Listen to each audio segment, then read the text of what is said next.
பாப்பாவை காலேஜில் சேர்த்துட்டேன், ஃபீஸ் கூட கட்டிட்டேன். அதெல்லாம் சரிதான். மற்ற செலவுகளுக்கு அது பிரச்சனை இல்லப்பா. ஆமா சித்தப்பா, காலேஜ்ல சேர மாணவிகளுக்கு மாசம் 1000 ரூபாய், படிப்புக்கு தேவையான செலவுகளுக்கு அது ரொம்பவே உதவியா இருக்கு. அது மட்டும் இல்ல, பஸ் வர ஃப்ரீ. இப்போ நான் சாதாரண பெண் இல்ல, புதுமை பெண். நாங்க மட்டும் என்ன, இப்போ பசங்களுக்கும் 1000 ரூபாய் அனௌன்ஸ் பண்ணிருக்காரு நம்ம முதல்வர் ஐயா. இந்தியாவை காக்க ஸ்டாலின் அழைக்கிறேன். அரசியல் சட்டத்துக்கு முரணானது, அதனால இதை நான் ரத்து பண்றேன் அப்படின்னு வந்து அவங்க வந்து சொல்றாங்க. மீது 4 நீதிபதிகள் அதை வந்து ஆதரிக்கிறாங்க. கவர்னர் பதவி வாங்கின நீதிபதி,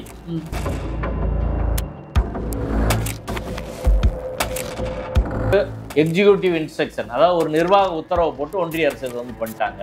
அதனால ஜஸ்டிஸ் நாகரத்னா என்ன சொல்றாங்கன்னா, நிர்வாக உத்தரவின் மூலம் ஒன்றிய அரசு இதை செய்வதற்கான பவர் கிடையாது. ஆர்பிஐ வந்து செய்யணும்னா அதுக்குரிய டியூ ப்ராசஸ் ஆஃப் லா இருக்கு, சட்டப்படியான வழிமுறைகள் இருக்கு.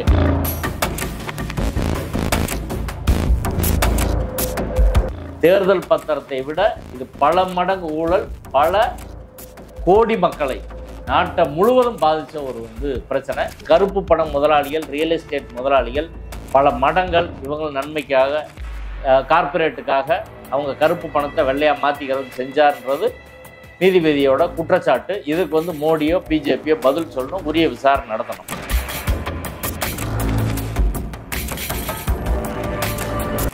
ஒன்றிய நிதி அமைச்சருக்கு இது தெரியாதுன்னு சொல்றாங்க அப்படின்னு உச்சநீதிமன்ற நீதிபதி சொல்லியிருக்காங்க.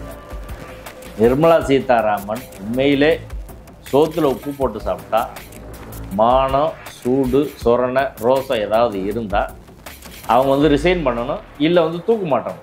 2 தான் அவங்க ஆப்ஷன். உச்சநீதிமன்ற நீதிபதி சொல்றாங்க,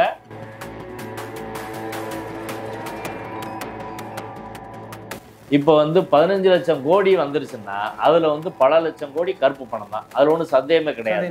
அந்த பணத்தை எப்படி மாத்தலாம்? இப்போ அப்பயே அந்த பிரச்சனை வந்து சேகர் ரெட்டிக்கு அந்த பணம் போச்சு. ஆமா, பிடிபட்டுச்சு 2000 யாருக்குமே கிடைக்காது, கிடைச்சு. அந்த வழக்கு என்னாச்சு சொல்லுங்க.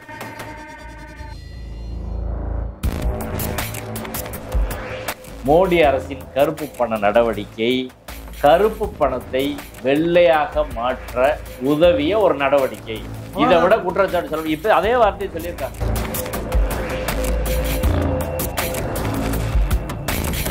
எத்தனை கார்பரேட் இல்ல எத்தனை பணக்காரன், எத்தனை மடம், எத்தனை ஆதீனம், யாரெல்லாம் என்னென்ன எந்த ட்ரஸ்ட் எல்லாம் எப்படி வந்து பணத்தை, கருப்பு பணத்தை வெள்ளையா மாத்தினான்னு சொல்லி இன்கம் டாக்ஸ் டிபார்ட்மெண்ட் ஏன் நடவடிக்கை எடுக்கல, ஏன் கண்காணிப்பு பண்ணலன்றத அவங்க எழுப்புனதுல முக்கியமான கேள்வி.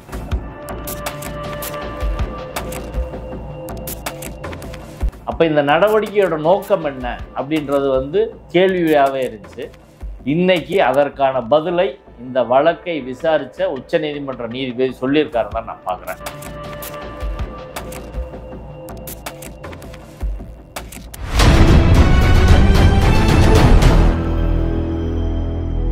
சார் வணக்கம். வணக்கம். குறிப்பாக உச்சநீதிமன்றத்திற்கும் பாராளுமன்ற செயல்பாடுகளுக்கும் பல நேரங்களில் எதிர்ப்பு முனையாக போய்கிட்டு இருக்கிறது. இன்னைக்கு நாகரத்னாங்கிற ஒரு உச்சநீதிமன்ற நீதிபதி ஒரு கருத்தாக்கத்தை வெளியிட்டுள்ளார். கருப்பு பண நடவடிக்கை என்பது முழு தோல்வியை அடைந்துள்ளதுன்னு சொல்லியிருக்காரு. அதுபோக கவர்னருடைய அந்த சட்ட வரையறை இருக்குல்ல, அதையும் ஒரு மறுபரிசீலனை மாதிரி பேசியிருக்காரு. எப்படி சார் பார்க்குறீங்க? அதாவது இன்னைக்கு உச்சநீதிமன்ற நீதிபதி PV நாகரத்னா அவர்கள் பேசின ஒரு விஷயன்றது ரொம்ப ரொம்ப முக்கியமான ஒரு விஷயம். அரசியல் கட்சிகள், பொதுமக்கள் முறையாக பேச தவறிய ஒரு விஷயத்தை வந்து அவங்க கோடிட்டு காட்டியிருக்கிறாங்க. இந்த சூழ்நிலையில் அது பேசப்பட வேண்டும். ஏன்னா தேர்தல் பத்திர ஊழல் வந்த ஒரு சூழ்நிலையில் இது இன்னொரு மிகப்பெரிய அணுகுண்டு மாதிரி இந்த விஷயம் வந்து வந்திருக்குது. அதுக்கு முன்னாடி அவங்க யாருன்னு முதல்ல வந்து தெரிஞ்சுக்கணும். ஜஸ்டிஸ் BV நாகரத்னான்றவங்க, அவங்க வந்து ஏற்கனவே உச்ச நீதிமன்றத்தில் 1989ஆம் ஆண்டு தலைமை நீதிபதியாக இருந்த ES வெங்கட்ராமையோட மக. பெங்களூரில் வந்து படித்து அங்கே அட்வொகேட்டாக ப்ராக்டிஸ் பண்ணி அங்கே வந்து 2008 ஹைகோர்ட் ஜட்ஜ் ஆகி அதற்கு பிறகு 2021 உச்சநீதிமன்ற நீதிபதியாக இருக்கிறாங்க. 2027 உச்சநீதிமன்றத்தின் முதல் பெண் தலைமை நீதிபதியாக 36 நாட்களுக்கு அவங்க வந்து இருப்பாங்க. 2027 வரை இருப்பாங்க. இன்னும் முக்கிய வழக்குகளில் அவங்க தீர்ப்பு சொல்லுவாங்க. இந்தியாவோட முதல் பெண் தலைமை நீதிபதியாக அவங்க வர்றதுக்கான வாய்ப்பு வந்து அதில் வந்து இருக்குது. ஆனால் மோடி கவர்மெண்ட் தொடர்ந்து அது இருக்குமா இல்லையான்னு சொல்ல முடியாது. சரி சரி. அதனால் அவங்க வந்து இந்த கருத்தை வந்து சொல்லியிருக்கிறாங்க. இவங்க இன்னும் முக்கியமான சில வழக்குகளில் வந்து தீர்ப்பு சொல்லியிருக்கிறாங்க. பில்கிஸ் பானு வழக்கில் இவங்க தான் வந்து அந்த குற்றவாளிகளை சிறைக்கு அனுப்புனாங்க. குறிப்பாக குஜராத் அரசு மோடி அரசு ரெண்டையும் வந்து கிளின்னு அந்த ஜட்ஜ்மெண்ட்டில் வந்து கிழிச்சிருந்தாங்க. எவ்வளோ அயோக்கியத்தனமாக அவர்கள் வந்து செயல்பட்டாங்க அப்படின்ற வந்து மிக தைரியமாக அந்த தீர்ப்பு வந்து கொடுத்துருந்தாங்க. ரெண்டாவது, வெறுப்பு பேச்சுக்கு எதிராக வந்து நல்ல ஏற்கனவே ஒரு தீர்ப்பு வந்து சொல்லியிருக்கிறாங்க. மூணாவதாக இந்த டிமானிட்டைசேஷன் வழக்கு, பணம் மதிப்பிழப்பு நடவடிக்கை வழக்கில் 5 நீதிபதிகள் கொண்ட அமர்வு கான்ஸ்டியூஷன் பெஞ்ச் அதை வந்து விசாரித்தாங்க. அதில் ஒரு நீதிபதி திரு அப்துல் நசீர், அவர் தான் ஆந்திராவுக்கு கவர்னர் பதவி வாங்கிட்டு போனவர். B R Gavai, A S Bopanna, justice Ramasubramanian தமிழ்நாட்டை சேர்ந்தவர், ராமர் கோயிலோட கும்பாபிஷேக விழாவில் வந்து பங்கெடுத்தவர். அதுக்கப்புறம் ஜஸ்டிஸ் பிவி நாகரத்னா, இவங்க தான் வந்து 4 நீதிபதிகள். ஜஸ்டிஸ் அப்துல் நசீர், கவாய், போபண்ணா, ராமசுப்ரமணியன் 4 பேரும் வந்து ஒன்றிய அரசின் டிமானிட்டைசேஷன் முடிவிற்கு ஆதரவாக தீர்ப்பு சொன்னாங்க. ஜஸ்டிஸ் நாகரத்னா மட்டும் அதுக்கு எதிராக வந்து தீர்ப்பு சொன்னாங்க. அந்த தீர்ப்பில் என்ன இருக்குன்னு நம்ம பார்ப்போம். அதுக்கு முன்னாடி அவங்க பேசின விஷயம் எவ்வளவு சீரியஸான விஷயம் அப்படின்றத அவங்க பேசின விஷயத்துலேருந்து பார்ப்போம். அவங்க வந்து இன்னைக்கு ஹைதராபாத்தில் இருக்கக்கூடிய நல்சார் யூனிவர்சிட்டியில் வந்து அரசியல் சட்டமும் நீதிமன்றங்களும் அப்படின்ற தலைப்பில் வந்து அவங்க பேசுகிறாங்க. அதில் தான் அவங்க வந்து என்னென்ன கருத்து சொல்லியிருக்காங்கன்றத பாருங்கள். ஒவ்வொன்றையும் கவனமாக அதை வந்து பார்க்கணும். அதாவது இந்த பணம் மதிப்பிழப்பு நடவடிக்கை டிமானிட்டைசேஷனோட நோக்கம், ஆப்ஜெக்ட் என்ன அப்படின்னா, கருப்பு பணத்தை ஒழிக்கிறது, நிழல் பொருளாதாரத்தை வந்து ஒழிக்கிறது, கள்ளப்பணத்தை ஒழிக்கிறது, சட்டவிரோதமாக நிதி திரட்டலை ஒழிக்கிறது. இதாக நோக்கம்னு சொல்லி வந்து கொண்டு வந்தாங்க. ஆனால் அதில் கிட்டத்தட்ட 99% பணம் வந்து திரும்ப பேங்க்கு வந்துருச்சு. 2016 நவம்பர் மாதம் 7ஆம் தேதி வந்து 7/8 வந்து மோடி இதை வந்து அறிவிக்கிறார். 500 ரூபா 1000 ரூபா செல்லாதன்னு திடீர்னு வந்து அறிவிக்கிறாங்க. அறிவித்த பிறகு மக்கள் என்ன கஷ்டப்பட்டாங்கன்றது நம்மளுக்கு வந்து தெரியும். எத்தனை பேர் 500 ரூபா 1000 ரூபா மாற்ற முடியாமல் பேங்க்கில் வரிசையில் நின்று செத்தாங்க. 50 நாளில் இதை சரி பண்ணல, தீக்குளிக்கிறேன்னு சொன்னார், எதுவுமே நடக்கலை. இதில் வந்து இந்திய பொருளாதாரம் வந்து பெரிய அளவில் வந்து நெருக்கடிக்குள்ளாச்சு. கிட்டத்தட்ட 3 லட்சம் கோடி ஜிடிபியில் வந்து இந்தியாவுக்கு வந்து இழப்பு வந்துச்சு. பல லட்சக்கணக்கான பேருக்கு வேலை வந்து போச்சு. கடைசியாக மொத்தத்தில் வந்து பார்த்தா மொத்த புழக்கத்தில் இருந்த 500 ரூபா 1000 ரூபா நோட்டு வந்து 15.41 கோடி லட்சம் கோடி 15.41 லட்சம் கோடி பணம் புழக்கத்தில் இருந்துச்சு. இந்த நடவடிக்கைக்கு பிறகு எவ்வளவு பணம் வந்துச்சுன்னா 15.33 கோடி லட்சம் கோடி வந்து வந்துருச்சு. எல்லாம் 99% வந்துருச்சு. 16,000 கோடி மட்டும்தான் வரல. ஆனால் புது நோட்டு அச்சடிக்கிறதே இவங்க செலவு செஞ்ச பணம் 21,000 கோடி. அப்போ இந்த நடவடிக்கையோட நோக்கம் என்ன அப்படின்றது வந்து கேள்வியாகவே இருந்துச்சு. இன்னைக்கு அதற்கான பதிலை இந்த வழக்கை விசாரித்த உச்சநீதிமன்ற நீதிபதி சொல்லியிருக்காருன்னு தான் நான் பார்க்குறேன். இது 2வது மிகப்பெரிய மோடி அரசின் ஊழல். தேர்தல் பத்திரம் போல ஊழல் சார், அது மிகப்பெரிய ஊழல். அவங்க சொல்லியிருக்க சென்ஸில் பார்க்கும்போது நீங்கள் இதை சரியாக புரிஞ்சுக்கல மக்களே அப்படின்னு சொல்லி தான் அவங்க சொல்லியிருக்கிறாங்க. அவங்க அடுத்த கேள்வி என்ன எழுப்பியிருக்கிறாங்கன்னா, கருப்பு பணத்தில் 99% வந்துருச்சுன்னா கணக்கில் வராத கருப்பு பணத்தை ஏற்கனவே ஏற்பட்ட பேர் வச்சுருந்தான். அது நம்ம எல்லாருக்கும் தெரியும். அந்த பணம் பேங்க்குக்கு வந்திருக்குல்ல, அந்த பணம் பேங்க்குக்கு வந்து கருப்பு வெள்ளையாக மாற்றப்பட்டு இருக்கிறது. அப்போ கருப்பு வெள்ளையாக மாற்றுற ப்ராசஸில் எத்தனை பேர், எத்தனை கார்பரேட்டு, இல்லை எத்தனை பணக்காரன், எத்தனை மடம், எத்தனை ஆதீனம், யாரெல்லாம் என்னென்ன எந்த ட்ரஸ்ட்டு எல்லாம் எப்படி வந்து பணத்தை, கருப்பு பணத்தை வெள்ளையாக மாற்றினான்னு சொல்லி இன்கம் டேக்ஸ் டிபார்ட்மெண்ட் ஏன் நடவடிக்கை எடுக்கலை, ஏன் கண்காணிப்பு பண்ணலைன்றதை அவங்க எழுப்புனதில் முக்கியமான கேள்வி. இன்கம் டிபார்ட்மெண்ட் ஏன் வந்து நடவடிக்கை எடுக்கலை? அதனால் அவங்க என்ன சொல்கிறாங்கன்னா, மோடி அரசின் கருப்பு பண நடவடிக்கை கருப்பு பணத்தை வெள்ளையாக மாற்ற உதவிய ஒரு நடவடிக்கை. இதை விட குற்றச்சாட்டு சொல்ல இப்போ அதே வார்த்தையை சொல்லியிருக்காங்க.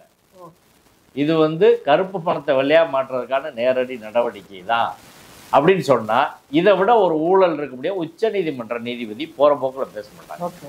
அவங்க கேட்ட முக்கியமான கேள்வி வந்து இன்கம் டாக்ஸ் என்ன நடவடிக்கை எடுத்தது. இன்னைக்கு எதிர்கட்சியில் பூரா என்ன சொல்றோம்? இன்கம் டாக்ஸ் இடியை பயன்படுத்தி மோடி அரசாங்கம் எல்லாரையும் நெருக்கடிக்குள்ளாக்குறாங்க அப்படின்றதா இன்னைக்கு மிகப்பெரிய நாட்டோட பிரச்சனை. இன்னைக்கு காங்கிரஸ் கட்சியோட பணம் மொத்தத்தையும் வந்து ஐடி வந்து முடக்கிட்டாங்க. நோட்டீஸ் வந்து கொடுத்துருக்குறாங்க. உலக நாடுகள் பலவும் இதை வந்து கண்டிச்சிருக்கு. அமெரிக்காவிலேருந்து எல்லாரும் வந்து கண்டிச்சிடுறாங்க இந்தியாவோட ஐடி டிபார்ட்மெண்ட்டை. அந்த ஐடி டிபார்ட்மெண்ட் இடியோட யோக்கியதை நம்மளுக்கு தெரிஞ்சிருச்சு. இப்போ ஐடி டிபார்ட்மெண்ட்டின் யோக்கியதை உச்சநீதிமன்ற நீதிபதியால் வெளியே வந்திருக்கு. இந்த ஐடி டிபார்ட்மெண்ட்டு யாருக்கு சாதகமாக செயல்பட்டுச்சு அப்படின்றதான். இப்போ வந்து 15 லட்சம் கோடி வந்துருச்சுன்னா அதில் வந்து பல லட்சம் கோடி கருப்பு பணம் தான். அதில் ஒன்றும் சந்தேகமே கிடையாது. அந்த பணத்தை எப்படி மாற்றினான்? இப்போ அப்பயே அந்த பிரச்சனை வந்துச்சு. சேகர் ரெட்டிக்கு அந்த பணம் போச்சு.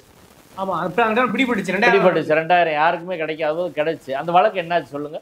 ஐடி டிபார்ட்மெண்ட் அதில் வழக்கு போட்டீங்கல்ல, சிபிஐ அதில் வழக்கு போச்சு. இல்லை என்ன நடந்திருக்கு இன்னைக்கு வரையும் ஒன்றும் இல்லைன்னு சொல்லி கேஸில் வந்து கண்டுபிடிக்க முடியலன்னு போட்டான். அந்த படம் எப்படி வந்துச்சு வந்து அவங்க முக்கியமாக என்ன சொல்கிறாங்கன்னா இதில் அமுல்படுத்துகிற முறை இருக்குல்ல, ஒரு நைட்டில் முடிவு பண்ணி அப்படி வந்து அமுல்படுத்திட்டாங்க. அந்த அமுல்படுத்துகிற முறையை வந்து அவசரமாக அமுல்படுத்துகிறாங்க. இப்போ சொன்னதான் அவங்க ரொம்ப முக்கியம். சிலர் சொல்கிறார்கள் ஒன்றிய நிதி அமைச்சருக்கே இது தெரியாதுன்னு சொல்கிறாங்க அப்படின்னு உச்சநீதிமன்ற நீதிபதி சொல்லியிருக்காங்க. நிர்மலா சீதாராமன் உண்மையிலே சோத்தில் உப்பு போட்டு சாப்பிட்டா மானம் சூடு சொரணை ரோசம் ஏதாவது இருந்தால் அவங்க வந்து ரிசைன் பண்ணணும், இல்லை வந்து தூக்கு மாட்டணும். 2 தான் அவங்களுக்கு ஆப்ஷன் சொல்கிறீங்க. உச்சநீதிமன்ற நீதிபதி சொல்கிறாங்க நிர்மலா சீதாராமனுக்கு தெரியாமல் தான் இது நடந்திருக்கு அப்படின்னு சொல்கிறாங்க. போகிற போக்கில் அவங்க சொல்லுவாங்களா? அப்போ உண்மையிலே அவங்களுக்கு தெரியலை. அதுக்கு பிறகு அவங்க நிதி அமைச்சரை நீடிச்சிருக்கலாமா சொல்லுங்கள்? உண்மையிலே சூடு சொரணம் தான் இடித்து இருக்க மாட்டாங்க. ஆனால் பேச்சு வெளியில் அடேங்கப்பா என்ன பேச்சு, நாங்கள் வெங்காயம் போட்டு சாப்பிட்றதில்ல, பூண்டு போட்டு சாப்பிட்றதில்ல, அப்படி இப்படியெல்லாம் பேசுறது. ஆனால் உனக்கு தெரியாமல் ஓன் டிபார்ட்மெண்ட்டில் மோடி வந்து இப்படி பண்ணியிருக்காரு அப்படின்றதா சுப்ரீம் கோர்ட் சொல்கிறாங்க. நாங்களா சொல்கிறோம்? அதுக்கு அவங்க பதில் சொல்லணும் இல்லையா? நாளைக்கு பதில் சொல்லணும். நிர்மலா சீதாராமன் அவர்கள் உண்மையிலே ரோசம் இருந்தால் நாளைக்கு வந்து பதில் சொல்லணும். அந்த சுப்ரீம் கோர்ட் ஜட்ஜு சொல்லியிருக்கிறதுல முக்கியமான விஷயம், சாதாரண மக்களுக்கான பாதிப்பை இந்த அரசாங்கம் அதில் வந்து உணரலை. ஒரு தினக்கூலி தொழிலாளி அன்னைக்கு வேலை முடிச்சுட்டு வந்தவன், அவன்கிட்ட பணம் 500 ரூபா இருக்குது. அன்னைக்கு வீட்டுக்கு வந்து பொருள் வாங்கிட்டு போய் நைட்டு வந்து உணவு சமைக்கணும். திடீர்னு செல்லாது. அவன் என்ன பண்ணுவான்? எந்த வரிசையில் போய் நின்று எங்கே வந்து மாற்றுவான்? நைட்டு போய் எப்படி மாற்ற முடியும் அப்படின்ற கேள்வி எழுப்பியிருக்காங்க. அப்போ மோடி சாதாரண மக்களை பற்றி என்ன நினைக்கிறாரு, ஆனால் ஒரு உச்சநீதிமன்ற நீதிபதி எப்படி சிந்திக்கிறாங்க அப்படின்றத நம்ம வந்து பார்க்கணும். சொல்கிறாங்க கண்ணை மூடிக்கிட்டு வந்து இதை பண்ணியிருக்காங்க ஒன்றிய அரசு. அது மோடியை தான் சொல்கிறாங்க. கண்ணை மூடிட்டு வந்து அதை வந்து பண்ணியிருக்கிறாங்க. அமல்படுத்திய முறை வந்து பிரச்சனை. 2வது, இந்தியா வந்து பேப்பர் கரன்சிலேருந்து பிளாஸ்டிக் கரன்சி, அதில் டிஜிட்டல் கரன்சிக்கு போனோம்னா பணம் மதிப்பிழப்பு நடவடிக்கை வந்து சரியான முறையே கிடையாது. அதற்கான ஆல்டர்னேட் வேறு முறையில் தான் வைக்க முடியும் மொழியை. திடீர்னு இப்படி அமல்படுத்தி அதை செய்ய முடியாது அப்படின்னு நீதிபதி இன்னைக்கு பேசுகிறாங்க. ஏற்கனவே 2014 அமல்படுத்தி இன்னைக்கு வந்து அவங்க சொன்ன விஷயம் உண்மைன்றது நம்மளுக்கே நேரடியாக தெரியும். ஏன்னா இன்றைக்கும் பணத்தை வச்சு தான் நம்ம வந்து புழங்கிட்டு இருக்கோம். அப்படி தானே வந்து நடக்குது. திரும்ப பண புழக்கம் தான் இருக்குது. அதனால் இது எப்படி மாறிடுச்சு? எதுவுமே மாறலை. அப்போ இதில் ஒரு முக்கியமான விஷயம் என்னென்னா, இதனால் பயனடைந்தவர்கள் யார் அப்படின்றதான் இப்போ முக்கியமான கேள்வி. அதுக்கு முன்னாடி பேடிஎம் இருந்துச்சா, ஜிபே இருந்துச்சா, ஃபோன்பே இருந்துச்சா, யூபிஐ டிரான்சாக்ஷன் இருந்துச்சா? இதெல்லாம் பெரிய அளவில் வளரலை. ஆனால் மோடி அவர் செய்த இந்த நடவடிக்கை இவங்களெல்லாம் பல லட்சம் கோடி சம்பாதிக்கிற அளவுக்கு கொண்டு வந்துருச்சு. அப்போ கார்ப்பரேட் நலனுக்காக மோடி செய்தார். ஒன்று கருப்பு பணம் முதலாளிகள், ரியல் எஸ்டேட் முதலாளிகள் பல மடங்கள் இவங்கள் நன்மைக்காக கார்ப்பரேட்டுக்காக அவங்க கருப்பு பணத்தை வெள்ளையாக மாற்றிக்கிறதுக்கு செஞ்சார்ன்றது நீதிபதியோட குற்றச்சாட்டு. இதுக்கு வந்து மோடியோ பிஜேபியோ பதில் சொல்லணும், உரிய விசாரணை நடத்தணும். 2வது விஷயம் வந்து இதன் மூலம் பயனடைந்தவர்கள் யார்? இப்போ தேர்தல் பத்திரத்தில் பயனடைஞ்சது யார்? சில குறிப்பிட்ட நிறுவனங்கள். அதே போல் இதில் ஜிபேலேருந்து ஃபோன்பேலேருந்து பேடிஎம்லேருந்து அத்தனை பேரும் பயனடைஞ்சிருக்கிறாங்க அப்படின்றதான் இன்றைக்கி ரிலையன்ஸ் வந்து அதில் புகுந்து வந்து பெரிய அளவில் பணம் சம்பாதிக்க போகிறான். அப்போ கார்ப்பரேட் நலனுக்காகத்தான் மோடி இதை செஞ்சார் அப்படின்றது இன்னொரு கோணத்தில் வந்து அந்த விஷயங்கள் வருது. இந்த 2 கோணத்திலே வந்து விசாரணை வந்து நடத்தணும். ஒன்று, வந்த கருப்பு பணத்தை எல்லாம் இன்கம் டேக்ஸ் கண்டுகொள்ளாமல் விட்டது ஏன், மோடி ஏன் அதுக்கு நடவடிக்கை எடுக்கலை? இன்னொரு பக்கம் இதில் பயனடைந்த நிறுவனங்கள் அவங்களுக்காக இது செய்யப்பட்டதா, ஆதாயத்துக்காக செய்யப்பட்டதா? இந்த 2 விஷயம் வந்து ஒரு உச்சநீதிமன்ற கண்காணிப்பில் ஒரு சரியான விசாரணை நடந்தால் தான் வெளியே வரும்.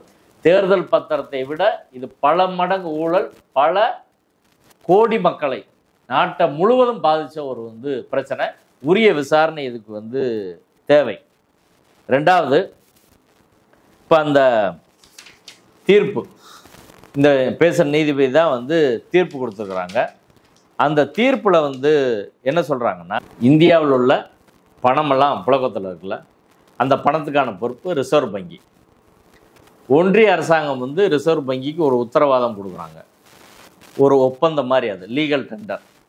இந்த பணத்துக்கு இவ்வளோ மதிப்புக்கு வந்து நீங்கள் வந்து கொடுக்கலாம் அப்படின்னு சொல்லி வந்து ஒரு என்ன சொல்கிற, ஒரு நம்பிக்கை ஊட்டுற ஒரு வார்த்தை, அவ்வளோதான் அது லீகல் டெண்டர். அதை அந்த நம்பிக்கையின் அடிப்படையில் தான் அந்த பொருளாதாரமே வந்து இயங்கிக்கிட்டு இருக்கு. சரிங்களா? அப்போ லீகல் டெண்டர் ஒரு சட்டப்பூர்வ ஒப்பந்தம், ஒன்றிய அரசு கேரண்டியின் அடிப்படையில் பணத்தை வந்து புழக்கத்தில் விட்டு இந்த பொருளாதார முறை வந்து இயங்குது. இதுக்கு முழுக்க பொறுப்பு ரிசர்வ் பேங்க் ஆஃப் இந்தியா. சரி, இந்த பண மதிப்பு நடவடிக்கை செய்யலாமன்னா செய்யலாம். சட்டப்படி reserve bank India act section 26 subclass 2 படி வந்து செய்யலாம். யார் செய்யலாம்? ரிசர்வ் பேங்க் தான் வந்து செய்யலாம். ஆனால் மோடியில் செஞ்சார். மோடி தான் அதை செஞ்சார். அதை தான் உச்சநீதிமன்ற நீதிபதி என்ன சொல்கிறாங்கன்னா, அந்த சட்டத்தை வந்து படித்து பார்க்குற போது அந்த சட்டத்தில் வந்து section 26 of reserve bank of India act, அதில் வந்து ஒரு நோட்டை வந்து செல்லாது அப்படின்னு அறிவிக்கணும்னா 2-3 விதிமுறைகள் வந்து சொல்கிறாங்க. எந்தெந்த நோட்டு, எந்தெந்த சீரியல் நம்பர்னு சொல்லணும், எந்த டினாமினேஷன், 500 ரூபாய் 1000 ரூபாய் இது வந்து சொல்லணும். இது ஒரு வந்து கண்டிஷன். 2வது, ஆர்பிஐ அவங்க தான் வந்து இதுக்கு வந்து பொறுப்பானவங்க. ஆர்பிஐயோட சென்ட்ரல் போர்டு, ரிசர்வ் பேங்கோட மத்திய குழு, அவங்க வந்து நாட்டோட பொருளாதார நிலைமையை பரிசீலித்து இன்னைக்குள்ள பொருளாதார நிலைமையில் பணத்தை செல்லாது அப்படின்னு அறிவித்தா தான் பொருளாதாரம் அடுத்த கட்டத்துக்கு போகும், இல்லை நெருக்கடியிலேருந்து மீள முடியும். அப்படின்ற சூழ்நிலையில் அவங்க விரிவாக டிஸ்கஸ் பண்ணி அதிலிருந்து அவங்க மைண்ட் அப்ளை பண்ணி சரியான ஒரு முடிவு எடுத்து அந்த ரிப்போர்ட்டின் பேரில் வந்து அவங்க வந்து பண்ணால், அவங்க ரெக்கமெண்ட் பண்ணோம், அதை வந்து ஒன்றிய அரசு வந்து எடுத்துக்கிட்டு வந்து பண்ணலாம் அப்படின்றது ஒரு மெத்தட். இன்னொன்று, ஒன்றிய அரசு சட்டப்படி வந்து ஒன்றிய அரசுக்கு ஒரு பவர் இருக்குது. பவர் அரசியல் சட்டத்தில் என்னென்னா, என்ட்ரி 36 லிஸ்ட் 1 7th ஷெட்யூலில் வந்து அந்த கரன்சி சம்மந்தமாக டீல் பண்ணுறதுக்கான அதிகாரம் ஒன்றிய அரசு இருக்குது. ஆனால் ஒன்றிய அரசு பாராளுமன்றத்தில் சட்டம் கொண்டு வந்தால் அதை செய்ய வேண்டும். ஆனால் இது பாராளுமன்றத்தில் சட்டம் கொண்டு வரல. சரிங்களா? அப்போ மோடி அரசாங்கம் இது செய்யணும்னா பாராளுமன்றத்தில் சட்டம் கொண்டு வரணும். பாராளுமன்றத்தில் சட்டம் கொண்டு வந்தால் என்ன ஆகும்? பாராளுமன்றத்தில் சட்டம் கொண்டு வந்தால் எல்லா எதிர்கட்சிகளும் முன்னாடி அது வரும், எல்லா எதிர்கட்சிகளும் அது விவாதம் பண்ணுவாங்க, லோக்சபாவில் பாஸ் ஆகணும், ராஜ்யசபாவில் பாஸ் ஆகணும், இது எல்லாம் வந்து எல்லாருக்கும் தெரிஞ்சிடும். அப்போ மோடிக்கு ஆதரவானவர்கள் உஷாராகிறது போல் மோடிக்கு எதிரானவர்களும் உஷாராவாங்க. அப்போ எப்படி செய்யறதுன்னு அவங்களுக்கு தெரியும். ஆனால் இது மோடிக்கு எதிரானவர்களை ஒடுக்கி மோடிக்கு ஆதரவானவர்களை வளர்ப்பதற்காக திடீர்னு வந்து அறிவிக்கிறாங்க. ரிசர்வ் பேங்கை சொந்த முறையில் அறிவிக்கணும்னா ரிசர்வ் பேங்க் ஆக்ட் செக்ஷன் 26 வந்து அவங்க விரிவாக டிஸ்கஸ் பண்ணி ஒன்றிய அரசுக்கு வந்து அறிக்கை கொடுத்து அதில் வந்து பண்ண முடியும். இவங்க பண்ணணும். ஆனால் இவங்க அப்படி பண்ணல. ஒரு எக்ஸிக்யூட்டிவ் இன்ஸ்ட்ரக்ஷன், அதாவது ஒரு நிர்வாக உத்தரவை போட்டு ஒன்றிய அரசு இதை வந்து பண்ணிட்டாங்க. அதனால் ஜஸ்டிஸ் நாகரத்னம் என்ன சொல்கிறாங்கன்னா, நிர்வாக உத்தரவின் மூலம் ஒன்றிய அரசு இதை செய்வதற்கான பவர் கிடையாது. ஆர்பிஐ வந்து செய்யணும்னா அதுக்குரிய டியூ ப்ராசஸ் ஆஃப் லா இருக்குது, சட்டப்படியான வழிமுறைகள் இருக்குது. அந்த சட்டப்படியான வழிமுறைகள் எதையும் வந்து இவங்க வந்து பின்பற்றலை. விதிமுறைகள் சட்டங்கள் எல்லாம் மீறப்பட்டிருக்கு. ஆர்பிஐயில் வந்து அந்த சென்ட்ரல் போர்டு முடிவெடுக்கிறதுக்கு முன்னாடி அவங்க வந்து இண்டிபெண்டாக தனியாக ஒரு மீனிங்ஃபுல்லாக டிஸ்கஸ் பண்ணி அதை இந்த பொருளாதாரம் கொடுத்து ஸ்டடி பண்ணி அதற்கு பிறகு தான் வந்து அவங்க வந்து அந்த முடிவு பண்ணணுமே ஒழிய, அரசாங்கத்தை ரெக்கமெண்ட் பண்ணணும் ஒழிய, அப்படி இல்லாமல் ஒன்றிய அரசு ஒரு நிர்வாக உத்தரவின் மூலமாக ஒரு நோட்டிஃபிகேஷன் போட்டு இதை செய்வது என்பது அரசியல் சட்டத்துக்கு முரணானது. அதனால் இதை நான் ரத்து பண்ணுறேன் அப்படின்னு வந்து அவங்க வந்து சொல்கிறாங்க. மீது 4 நீதிபதிகள் அதை வந்து ஆதரிக்கிறாங்க. கவர்னர் பதவி வாங்கின நீதிபதி அதை வந்து ஆதரித்து அவங்க வந்து தீர்ப்பு எழுதியிருக்காங்க. இதான் இதில் வந்து விஷயம். நடந்திருக்கிற பிரச்சனை இன்னைக்கு தேர்தல் பாண்ட் எலக்ட்ரல் பாண்ட் பிரச்சனையில் முழுக்க வந்து மோடி அரசாங்கம் எவ்வளோ சிக்கலில் இருக்குது. அது சுப்ரீம் கோர்ட்டையே ஏற்கனவே நேரடியாக மிரட்டி இப்போ மறைமுகமாக வந்து மிரட்டுறாங்க. அப்படின்ற சூழ்நிலையில் இன்னொரு உச்சநீதிமன்ற நீதிபதி மக்களிடம் வந்து ஒரு உண்மையை போட்டு உடைச்சிருக்கிறாங்க. இந்த நேரத்தில் இதை வந்து எல்லாரும் வந்து கேள்வி எழுப்பணும். இது தேர்தல் பத்திரத்தை விட வரலாறு காணாத உலகம் காணாத ஒரு ஊழலாக வந்து இருக்கும். இது விசாரணை நடந்தால் ஐடி டிபார்ட்மெண்ட் இதுக்கு பதில் சொல்லணும், நிர்மலா சீதாராமன் பதில் சொல்லணும், அவங்களுக்கு தெரிஞ்சார் நடந்துச்சார்னு சொல்லணும், யார் இதில் பயனடைஞ்சது அப்படின்ற விஷயம் வரணும். எல்லாம் நாட்டு மக்களுக்கு தேர்தலுக்கு முன்பாக கொண்டு வரப்பட வேண்டும். அப்போ தான் இந்த நாட்டு மக்கள் மோடி என்ற நபர் யார், பிஜேபி என்ற கட்சி என்ன, யாருக்காக எப்படி வேலை செஞ்சிட்டு இருக்காங்க. நாம் தெருவில் வந்து பேங்க் வாசலில் நின்று ஏடிஎம் வாசலில் நின்று துடித்த போது இந்த அயோக்கியர்கள் என்ன செஞ்சுக்கிறாங்க விஷயம் வந்து தெரிய வரும். அதனால் இதற்கு நியாயமான விசாரணை தேவை என்பதைத்தான் ஒரு உச்சநீதிமன்ற நீதிபதி வந்து சொல்லியிருக்காங்க. நாளைக்கு அவங்க மேலே பாருங்கள், நாளை கழிச்செல்லாம் அவங்களுக்கு எதிராக பெரிய எதிர்வினையை வந்து இவங்க வந்து உருவாக்குவாங்க. ஆனாலும் உச்சநீதிமன்ற நீதிபதி தனது கடமையை வந்து மக்களுக்கு அரசியல் சட்ட கடமையை வந்து ஆற்றி இருக்கிறார். நாம் அதை என்ன செய்ய போகிறோம், எதிர்க்கட்சியில் என்ன செய்ய போகிறோம் அப்படின்றத இப்போ கேள்வி. நன்றி சார்.